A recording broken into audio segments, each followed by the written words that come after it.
মাত্র একটি ম্যাচের অপেক্ষা। ঢাকা প্রিমিয়ার লিগের শিরোপা কোন দলের কাছে যাচ্ছে? চিরপ্রতিদ্বন্দ্বী আবাহনী নাকি মোহামেডান?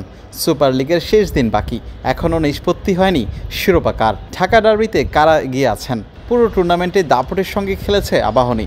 রাউন্ড রবিন লিগের শেষ ম্যাচে মোহামেডানের কাছে হেরে কিছুটা হলেও হোঁচট খায় মোসাদ্দেক হোসেনের দল। সুপার লিগেও আকাশে নীলদের দাপট, প্রথম চারটিতে 4 জয়। শিরোপার আরও কাছাকাছি হান্নান সরকারের শিষ্যরা। অলিখিত ফাইনালে একটু চাপেই কি আছে ডিফেন্ডিং চ্যাম্পিয়নরা? না, এটা তো টুর্নামেন্টের নিয়মই। এটা তো আমরা আগে থেকেই জানি যে টুর্নামেন্টে যদি দুটো দল হয় সেক্ষেত্রে হেড টু হেড হবে। সো এটা বেশ কিছু সুপার লিগ শুরুর আগে থেকে এই ধরনের একটা ক্যালকুলেশনের দিকে এগিয়ে যাচ্ছিল লিগটা, এবং লাস্ট ম্যাচে এসে সেই ক্যালকুলেশনটা পুরোটাই দাঁড়িয়ে গিয়েছে যে আসলে আমরা যদি হেরেও যাই তাহলেও পয়েন্ট সমান হবে, রান রেট এগিয়ে থাকবো, বাট হেড টু হেডের ক্যালকুলেশন আমরা রানস আপ হয়ে যাবো। বাট আসলে ওইভাবে চিন্তা করতে চাই না।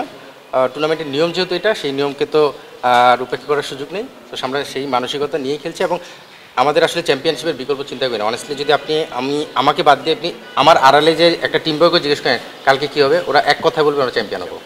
সো এই কনফিডেন্সটা প্রথম থেকেই ছিল। নিয়মিত অধিনায়ক তাহিদ হৃদয়কে ছাড়া কতটা স্বস্তিতে আছে সাদা কালোদের মোহামেডান? অঘোষিত ফাইনালের আগে ফুরফুরে মেজাজে মাহমুদুল্লাহ রিয়াদরা। বিপিএলে 4 ম্যাচ নিষিদ্ধ হৃদয় ছিলেন অনুশীলনে। কে বলবে এই মোহামেডান ক্যাপ্টেন দুঃসময় পার করছেন? চ্যাম্পিয়ন হওয়ার লক্ষ্যে তামিম ইকবালদের নিয়ে শক্তিশালী এক দল তৈরি করেছিল রিয়াদ আবাদতরা। তামিম মুশফিকদের হারিয়ে এখনও আগের অবস্থানে আছে তারা। লিস্টে ক্রিকেটে 11 ম্যাচ আর 9 বছর পর চিরপ্রতিদ্বন্দ্বীদের হারাতে সক্ষম হয়েছিল মোহামেডান, যেখানে শিরোপা ছিল আরও বহুদূরে। ঢাকা লিগ লিস্টে ক্রিকেটে মর্যাদা পাওয়ার পর এখনও শিরোপা ছুঁয়ে দেখা হয়নি। ট্রফির কথা ভুলে গিয়েছেন পেসার এবাদত হোসেনও। ঢাকার মিনি এল ক্লাসিকো নিয়ে কি বলছেন এবাদত? আর আগামীকালকে যে ফাইনাল ম্যাচ, দোয়া করবেন আমাদের জন্য যাতে আমরা চ্যাম্পিয়ন হতে পারি। মোহামেডান লাস্ট অনেক বছর ধরে এই ইয়েটা নিতে পারে নাই, তো আলহামদুলিল্লাহ এই বছর টিমটা অনেক ভালো ছিল। টিমের এনভায়রনমেন্টটা খুবই ভালো, যার কারণে আমরা এই শেষ পর্যন্ত ফাইনাল ম্যাচে উত্তীর্ণ হয়েছি। ইনশাল্লাহ দোয়া করুন কালকে যাতে আমরা চ্যাম্পিয়ন হতে পারি। এত কিছু না, তবে আবাহনী মোহামেডান সবসময় গরম খেলা হয়, সবসময় একটু উত্তেজনাপূর্ণ ম্যাচ হয়। তো আগামীকালকে তাই হবে ইনশাল্লাহ। ওয়েদারটা একটু আছে, দেখা যাক ইনশাল্লাহ যদি ওয়েদার ভালো থাকে 50-50-100 ওভারের ম্যাচ হবে। দেশ জুড়ে তোলপাড় ওয়ালটন ফ্রিজ কিনে আপনিও হয়ে যেতে পারেন millionaire.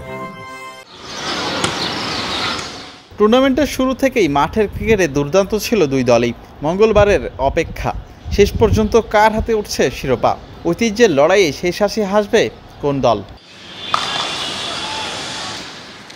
Mirpur home of cricket থেকে বিলাল হোসেন শিমুল, ক্রিকেট 97।